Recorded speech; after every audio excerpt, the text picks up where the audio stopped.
Welcome to Too Fond of Books. My name is Janelle. I love Wuthering Heights. I recently reread it and I still find it to be a brilliant, brilliant novel. It is wonderfully complex, which is amazing considering that it is Emily Bronte's one and only novel. So I wanted to do a deep dive into Wuthering Heights in this video. So from the get-go, I'm going to let you know that I am going to be spoiling all kinds of stuff. I'm not going to bother putting spoiler on the screen because I'm letting you know right from the beginning that this is going to be super spoilery, because I want to deep dive into this novel and talk about some of the things that make it so fantastic. Wuthering Heights was written in 1847 by Emily Bronte. It is her first and only book. It is set in 1801. So she sets it in the past even for when it was published. We obviously view it as in the past for today's readers, but for the contemporary readers, it was already a novel in the past. Two households, both not alike in dignity, in stormy Yorkshire, where we lay our scene. I thought that was a hilarious little play on Romeo and Juliet. Okay, Mr. Lockwood is the new tenant of Thrushcross Grange. He decides to walk the 4 miles to Wuthering Heights to greet his landlord, Mr. Heathcliff.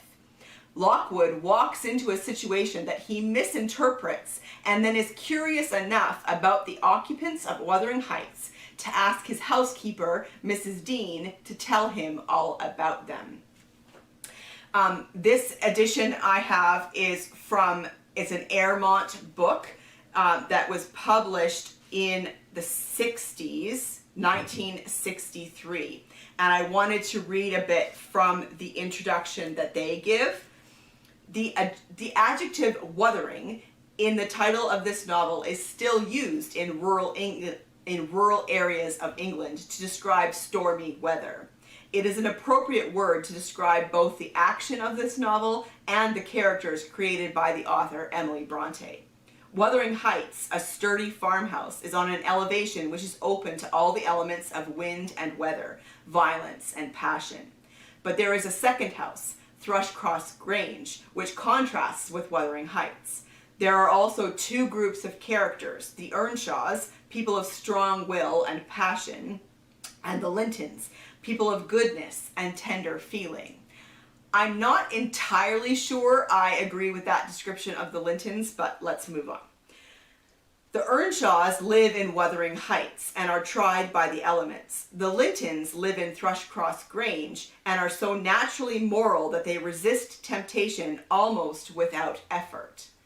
Again, I'm not 100% convinced by that description of the Lintons, but let's move on. Into this world of opposites, there comes a man who is alien to both extremes. This man is Heathcliff, who as a boy is adopted by the Earnshaws. After his foster father's death, Heathcliff is neglected and mistreated. He falls in love with Catherine, the daughter of the family that adopted him, but Catherine marries Edgar Linton when she decides Heathcliff is socially unacceptable. This sets Heathcliff on the road to revenge. He gains control of Wuthering Heights, and finally, by dominating others, he gains control of Thrushcross Grange. This leaves him free to torment the second generation and make them suffer for the sins of the first. Lord David Cecil, the English critic who regards Wuthering Heights as the greatest of all Victorian novels, points out that Emily Bronte, quote, sees human beings not in relation to other human beings, or to human civilizations and societies and codes of conduct, but only in relation to the cosmic schemes of which they form a part, end quote. Cecil notes that there are two principles at work in the novel, the principle of calm and the principle of storm, symbolized by life at Thrushcross Grange and life at Wuthering Heights. Neither is good nor bad, and the conflict between them is, quote, not between right and wrong, but between like and unlike. End quote. An equilibrium is found as Catherine is drawn to Heathcliff, not because she admires him, quote, but because he is more myself than I am, unquote. The novel does not end in vengeance and death. As Cecil says, Emily's vision blots out the line between the living and the dead. It ends in peace. So that's from the introduction. One thing that I love about this story is that the way it is told. And Wuthering Heights is a frame narrative. The story opens with first-person narration by Mr. Lockwood, current resident of Thrushcross Grange. Thrushcross Grange. That's hard to say. Then, in chapter 4, Lockwood persuades Nellie Dean to tell her story of the original Earnshaws, Lintons, and the young Heathcliff. The story is now a first-person narration by Nellie Dean, as told to us by Mr. Lockwood. She starts her story in 1777. This is a frame narrative. It's a story within a story. It's a frame narrative uses one story to frame the other. Or you could say that it's an additional story inserted within the main story. For this to work, it must be one of the characters in the framing narrative who tells the story. Now, I was really intrigued by this concept of a frame narrative, so I looked it up. And so what I'm going to tell you next is kind of comes from what I found online about frame narrative. It provides the reader with context about the main narrative. Overall, frame narratives are used to provide the reader with multiple levels of meaning. Whether a narrative contains one embedded narrative or a series of related stories, the framing of a narrative creates opportunities for multiple levels of interpretation. That's fascinating and also very true. For instance, a frame may expand or shrink the distance between the reader and the story. And in Wuthering Heights, it expands the distance between the reader and the story, which is a really fascinating part. And it's not something that Emily Bronte just does with the frame narrative. She also does it through her use of time in the book, distancing the reader from the story. So for instance, a frame may expand or shrink the distance between the reader and the story, change the reader's sense of what is and what is not important, or imply certain sociological, political, or ethical consequences that reach beyond the text into the outside world. All of these effects of frame narrative give stories different levels of meaning. Wuthering Heights is a unique narrative in that it is a frame story with an unreliable narrator. And we are going to talk more about Nellie Dean here in a minute. Initially, the story is focused on Mr. Lockwood, the new tenant of Thrushcross Grange. Mr. Lockwood becomes curious about the neighboring estate, Wuthering Heights, and about the history of the two estates. I'm going to just interject here. Is there something about those two names for those two houses? Wuthering Heights just trickles off the tongue. It is so easy to say. Wuthering Heights. It's beautiful. Thrushcross Grange is really difficult to say. And it's abrupt and sharp and I don't know, what's the word I'm thinking of here? Thrushcross Grange. It's harsh, which I think is so interesting because Wuthering Heights, the occupants of Wuthering Heights and the location of Wuthering Heights are better described as harsh than Thrushcross Grange. So I think that's so fascinating. Okay, but that's just an aside. Lockwood becomes curious about the neighboring estate, Wuthering Heights, and about the history of the two estates. He asks his housekeeper, Nellie Dean, to tell him the history of the place. Nellie's story details everything that happened to Heathcliff and Catherine, but she tells it from her own limited perspective and has a tendency to exaggerate. This makes up the primary portion of the novel, but at the very end, the story returns to Mr. Lockwood and his impressions of the place upon learning its history. So we have these two narrators. Mr. Lockwood is the outsider, and I think that that's important to our understanding of the story. Perhaps aligning himself with the reader, who is also very much an outsider to what's going on in the story. And then we have Nellie Dean, who is the insider. She grew up with the first generation, and yet her narration is still unreliable. Most of Nellie's narration comes from events that she was directly connected with. That's true. But sometimes she tells Mr. Lockwood what someone else told her, a further removal for the reader from the events of the story. So for example, Zillah tells Nellie about the death of Linton, and then Nellie tells Lockwood what Zillah said. So the reader is very removed from the events of the story. Here's an example. Lockwood, upon seeing Catherine after hearing Nellie's story, this is towards the end of the book, he says, "She does not seem so amiable, I thought, as Mrs. Dean would persuade me to believe. She's a beauty, it is true, but not an angel." So there's a perfect example of even Mr. Lockwood realizes that the story that Nellie is telling him is from her own perspective, and that perspective may not necessarily be always trusted. So let's talk about Nellie Dean. I got from the library the Norton critical edition of Wuthering Heights, and this one was published in the 70s. And there's a great essay in here called Nellie Dean and the Power of Wuthering Heights by John K. Matheson.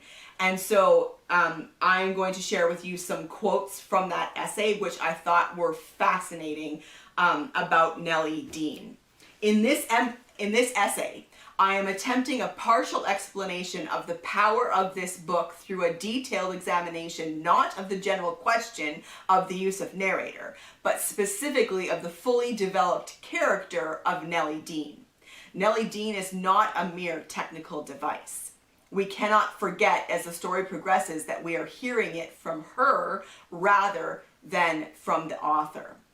She is a minute interpreter. She tells us what events mean, what is right or wrong, what is praiseworthy or despicable or unforgivable behavior. Her morality is a result of her training, experiences, and reading combined with her native temperament. So, aside from the quote here, Nellie Dean tells her story from her perspective, from her character, her moral judgments, and that definitely affects how she tells this story. Back to the quote. The reader's degree of acceptance of her explanations and moral judgments determine his understanding of the meaning of the story and its power over him. Nellie is an admirable woman whose point of view I believe the reader must reject. Isn't that interesting? Nellie is an admirable woman whose point of view I believe the reader must reject.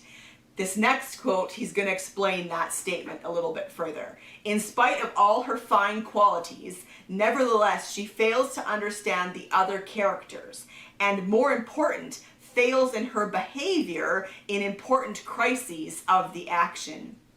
From the emphasis on her admirable qualities and from her final inadequacy, the reader is led to see that the insight of the normal, wholesome person cannot penetrate into all feelings justly.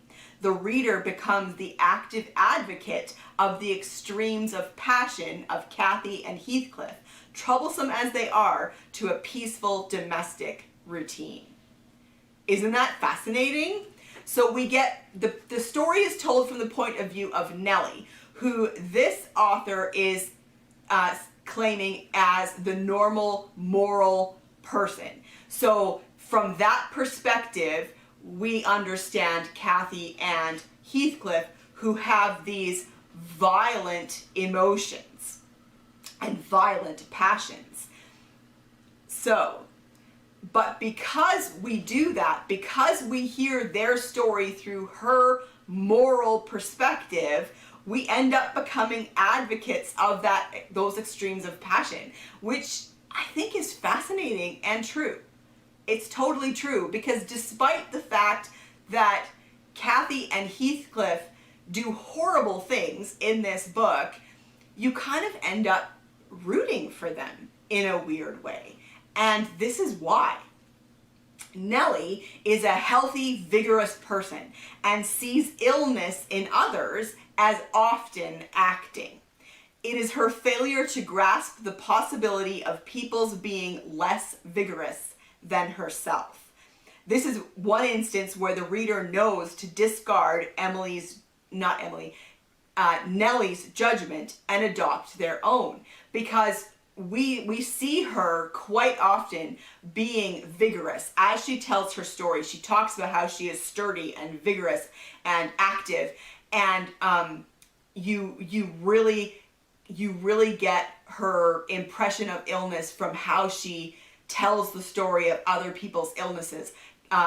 First generation Catherine's illnesses, or Edgar Linton's illnesses, or Linton Heathcliff's illnesses. You know that you can disregard her judgment and that you need to come with your own understanding of what was really going on with those illnesses, whether they were acting or not, how real were those illnesses. Edgar, except for his coldness to Isabella, is admired by Nellie. No unleashed and distressing passions are usually his, but a sensible and quiet affection, comforting to the housekeeper. Why does she admire him? Because his passions are contained and what she considers sensible and normal. Her character, a representation of the normal at its best, is inadequate to the situation. Failing to understand them, the characters, she advises them poorly, and her action in relation to them are also harmful. Emily Bronte does not plead for them. She lets us see them as they were seen and dealt with by a good woman. The reader must progressively lower his estimate of the value of the normal and healthy, develop a comprehension of and sympathy for genuine emotions, however extreme and destructive, and in doing so become an active interpreter in the meaning of the novel. The reader's active involvement and sympathy with the conventionally despicable makes the power of the book. I found this essay, just fascinating, especially regarding Nellie's treatment of Heathcliff. Here's another quote. The reader's sympathies are being directed powerfully toward Heathcliff and Cathy. More powerfully, perhaps, because unless he is making a deliberate analysis of the book, he does not feel his sympathies being directed by a device of the author. Emily Bronte's reader reacts spontaneously in favor of Heathcliff. And I'm going to read from the book here, from the essay. We have received that story almost entirely from Nellie, a representative of an admirable type of person, a character developed in great detail and with great skill, no obvious technical device, but a genuinely memorable character. In the circumstances in which she has been forced to live, she has revealed the futility of a tolerant, common sense attitude, which is the result of a desire merely to avoid trouble, to deny serious problems, and of a failure to grasp genuinely the emotions of others. The futility of compromise, which is a mere improvisation from day to day in the interest of averting explosions, of the futility of a constant attempt to preserve surface decorum and tranquility on the grounds that what does not appear will not do any harm. And she has made the reader feel that her action has been throughout the best that can be expected of the type she represents. The reader continually decreases in sympathy with a type that he would usually admire as she goes healthily and happily singing about her household duties and amusing the babies, since her so consistently emphasized good qualities turn out to be of so little use. Thus, constantly rejecting her explanations, the reader substitutes his own, based always on the available evidence which she supplies, but does not take into account or understand. And he becomes, through his own perceptions, increasingly sympathetic with the thoughts, feelings, and deeds of Heathcliff and Cathy. The engaging of the reader actively as one who does a large part of the work of comprehending is an important cause of the power of the novel. As Nellie contentedly provides her superficial interpretations of motive and contentedly recounts her inadequate parental behavior, we are constantly directed toward feeling the inadequacy of the wholesome and toward sympathy with genuine passions, no matter how destructive or violent. Isn't that interesting? Fascinating. I would love to hear your thoughts on that in the comment section down below. But let's move on to the structure of this book. We begin the story in the middle. Lockwood meets the occupants of Wuthering Heights, and he meets Heathcliff and the second generation, and misunderstand their relationship to each other, leading to his asking Nellie Dean to tell him the story. Mr. Lockwood recounting Nellie Dean's story is a double remove from the story for the reader. The story being told takes place in the past, which is another remove from the heat of the action. Mrs. Dean interprets her own story.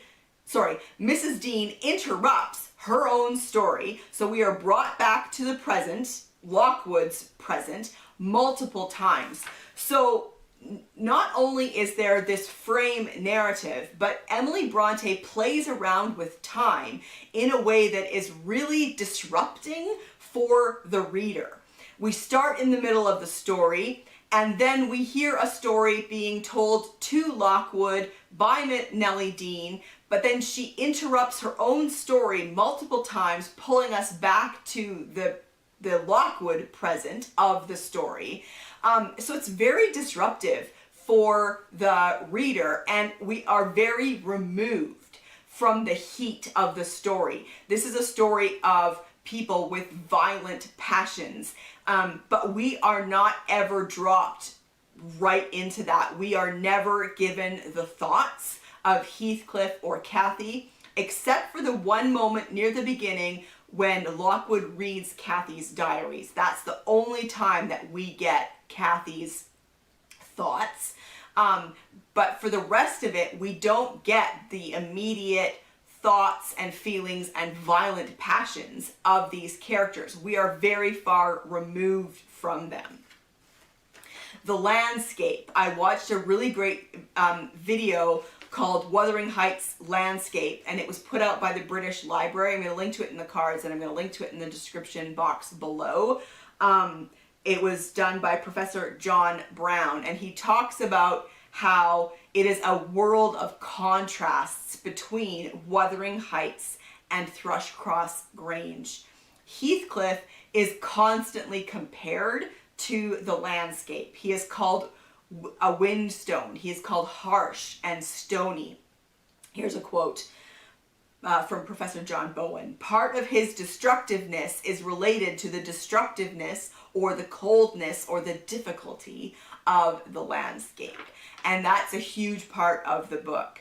So let's talk a little bit more about Heathcliff, because we don't know anything about him. We only know what he does. We don't know who his parents are. We don't know what his name is. He's just called Heathcliff. We don't know if that's his surname or his first name. We don't know where he comes from. And there is this slight supernatural or fantastical an element to Heathcliff.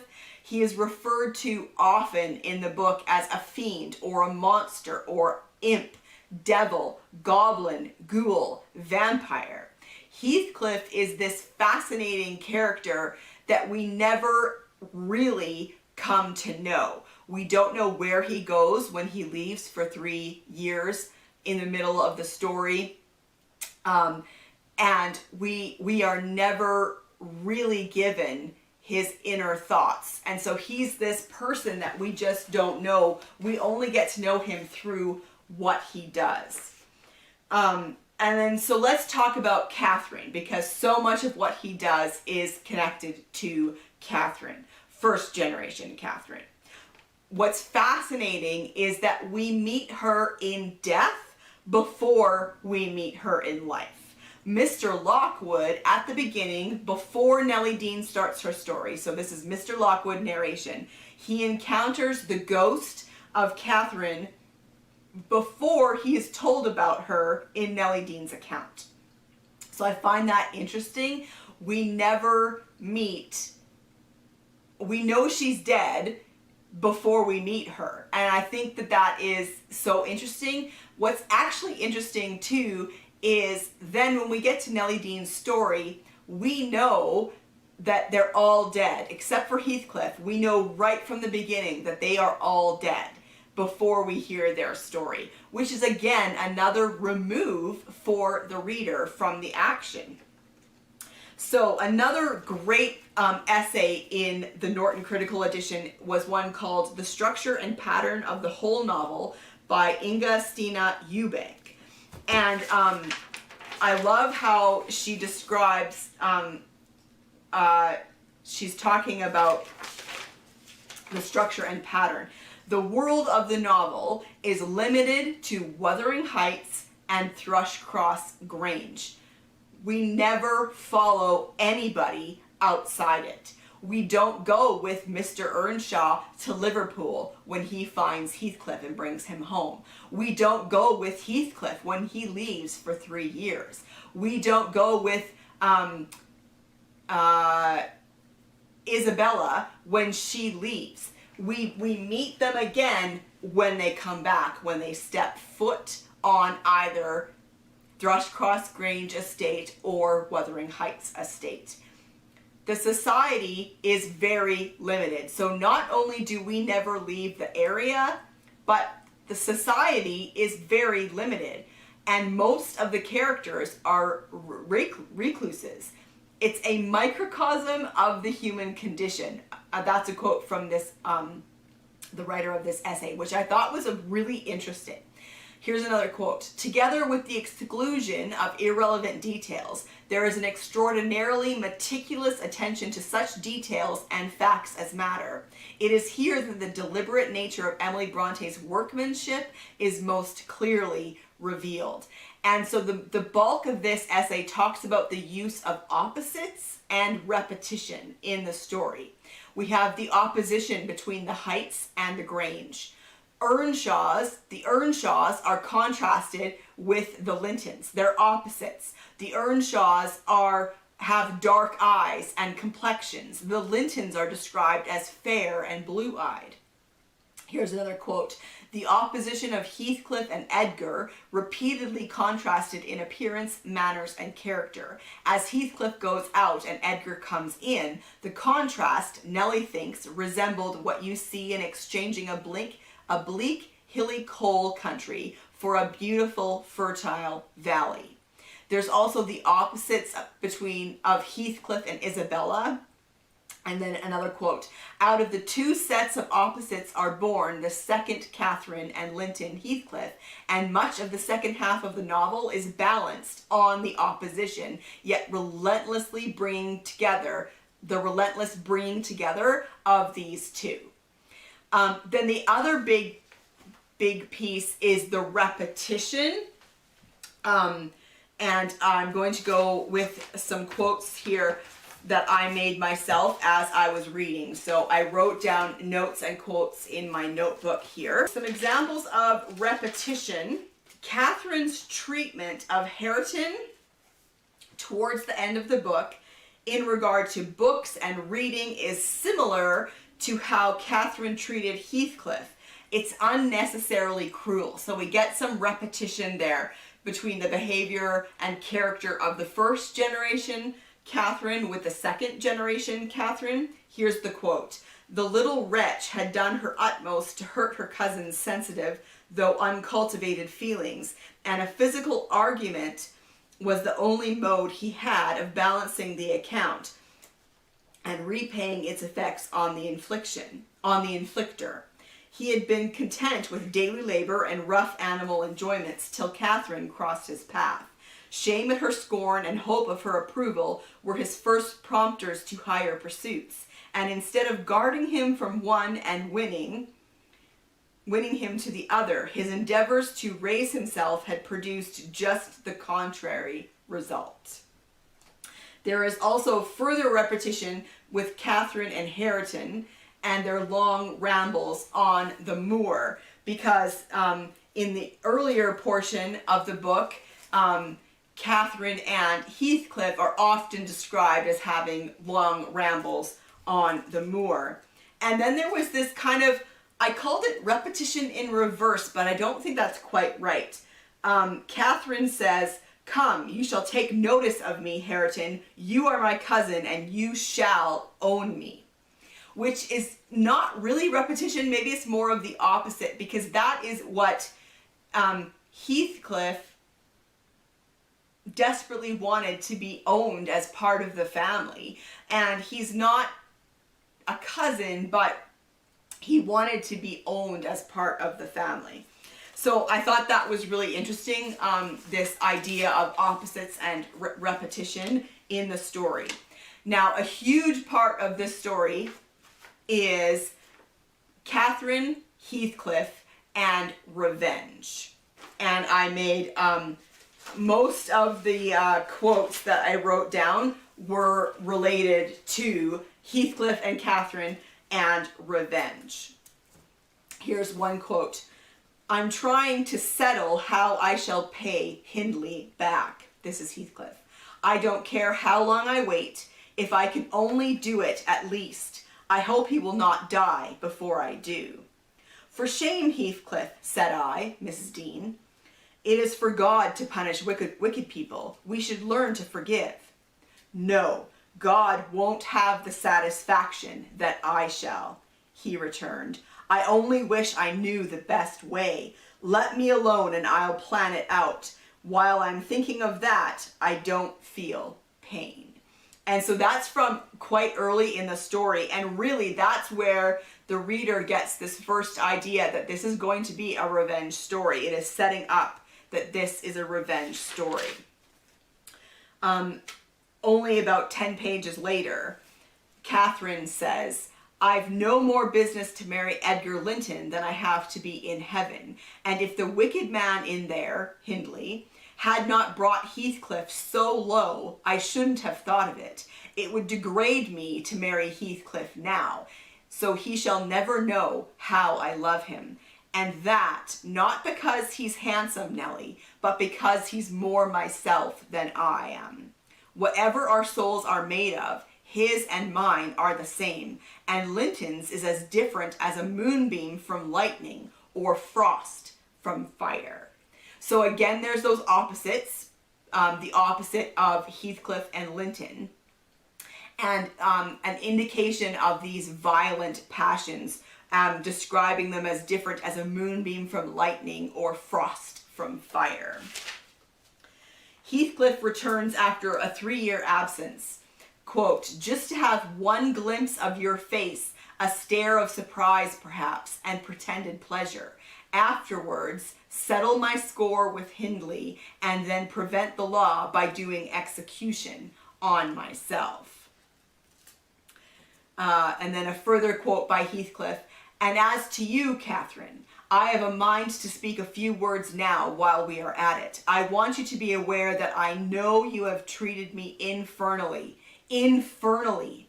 Do you hear? And if you flatter yourself that I don't perceive it, you are a fool. And if you think I can be consoled by sweet words, you are an idiot. And if you fancy I'll suffer unrevenged, I'll convince you of the contrary in a very little while." And then there's a quote which I found fascinating, because towards the end of the story, we get Heathcliff, who is, it seems, constantly bombarded by the ghost of Catherine. And it made me wonder if I missed it. Earlier in the book, did Catherine ever mention the fact that when she died, she would haunt Heathcliff? I can't remember.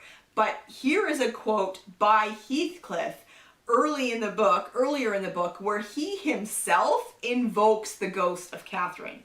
He says, "And I pray one prayer. I repeat it till my tongue stiffens. Catherine Earnshaw, may you not rest as long as I am living. I cannot live without my life. I cannot live without my soul. We've got this, you know, revenge story building of the revenge that Heathcliff wishes to invoke on, well, basically on everybody.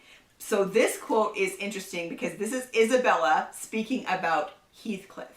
And Isabella is Edgar's sister. So these are still first generation. She says, "But it is utterly impossible I can ever be revenged, and therefore I cannot forgive him."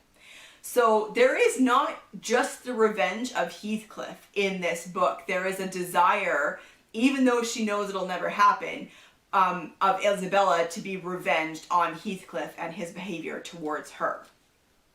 Catherine says, second generation Catherine, says, "I know he has a bad nature," said Catherine. "He's your son, but I'm glad I've a better to forgive it. And I know he loves me, and for that reason I love him." She's talking about Linton.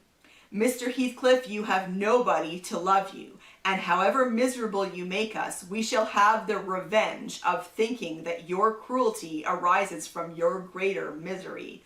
You are miserable, are you not? Lonely, like the devil, and envious like him.